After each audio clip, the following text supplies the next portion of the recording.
Imaginez une île, mais pas n'importe laquelle. Une île 8 fois plus grande que la France, flottant au milieu du Pacifique. Pas de sable fin, pas de palmiers, juste des millions de tonnes de plastique. Une véritable poubelle à ciel ouvert qui grandit chaque jour sous nos yeux et que personne ne peut nettoyer totalement. Mais comment en est-on arrivé là? Qui est responsable et surtout, quelles sont les conséquences de cette catastrophe invisible?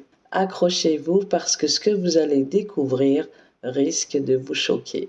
L'histoire commence dans les années 1950 avec la montée en puissance du plastique, un matériau révolutionnaire, pratique, bon marché, mais aussi quasiment indestructible. Puis, au fil des années, la consommation explose. Aujourd'hui, plus de 400 millions de tonnes de plastique sont produites chaque année et seulement 9% sont recyclés. Le reste, il finit dans la nature, charrié par les rivières, emporté par les courants, jusqu'à former cette immense décharge flottante. Mais pourquoi le plastique s'accumule-t-il précisément ici? La réponse se trouve dans un phénomène naturel redoutable, le gir du Pacifique Nord. Un gir océanique, c'est un immense tourbillon formé par les courants marins. Celui du Pacifique Nord agit comme une gigantesque spirale, attirant les déchets flottants et les retenant prisonniers. Découverte en 1997 par l'océanographe Charles Moore, cette île de plastique est aujourd'hui la plus grande zone de pollution marine du monde. Une surface estimée à 1,6 million de kilomètres carrés, composée de plus de 80 000 tonnes de plastique. Mais attention, contrairement à ce que l'on pourrait croire, ce n'est pas une masse solide sur laquelle on pourrait marcher.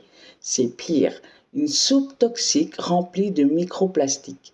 Et c'est là que les choses deviennent vraiment inquiétantes. Les conséquences de cette pollution sont catastrophiques. D'abord pour la faune marine, tortues, poissons, oiseaux, ils confondent les morceaux de plastique avec de la nourriture. Résultat, ils suffoquent, s'empoisonnent ou meurent de faim, l'estomac rempli de déchets. Un exemple terrifiant, sur l'atoll de Midway, des milliers d'oiseaux sont retrouvés morts, le ventre bourré de bouchons de bouteilles et de briquets en plastique. Ensuite, il y a les microplastiques, ces fragments minuscules qui se mêlent au plancton. En d'autres termes, ils entrent dans la chaîne alimentaire et finissent dans nos assiettes. Aujourd'hui, on estime qu'un être humain ingère en moyenne l'équivalent d'une carte de crédit en plastique par semaine. Enfin, cette île de plastique est aussi un cauchemar chimique. Les déchets absorbent des polluants ultra toxiques comme les PCB et les dioxines, qui peuvent provoquer des cancers et des troubles hormonaux.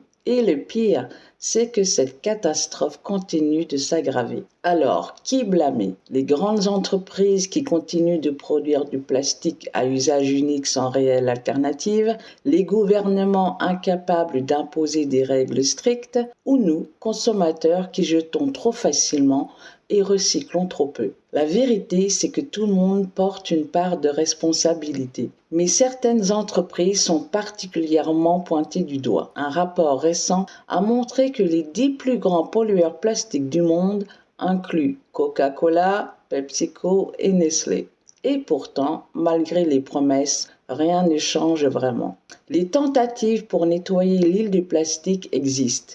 On pense notamment au projet Ocean Cleanup, lancé par Boyan Sload, un ingénieur néerlandais. Mais même avec des initiatives ambitieuses, on ne peut pas tout ramasser. Pourquoi? Parce que 80% de la pollution plastique proviennent de la terre ferme. Si on ne coupe pas le problème à la source, l'île continuera de croître. Alors, peut-on encore éviter le pire?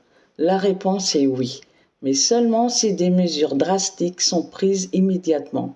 Réduire notre consommation de plastique, imposer des lois plus strictes contre la pollution, développer des alternatives biodégradables, nettoyer les océans, mais surtout éviter d'y jeter encore plus de plastique. Ce combat est titanesque, mais il concerne chacun d'entre nous. Car au final, cette île de plastique n'est que le reflet de nos propres déchets. Et vous, que pensez-vous de cette catastrophe invisible? Faut-il sanctionner les grandes entreprises ou responsabiliser les consommateurs? Dites-moi en commentaire. Et surtout, N'hésitez pas à vous abonner.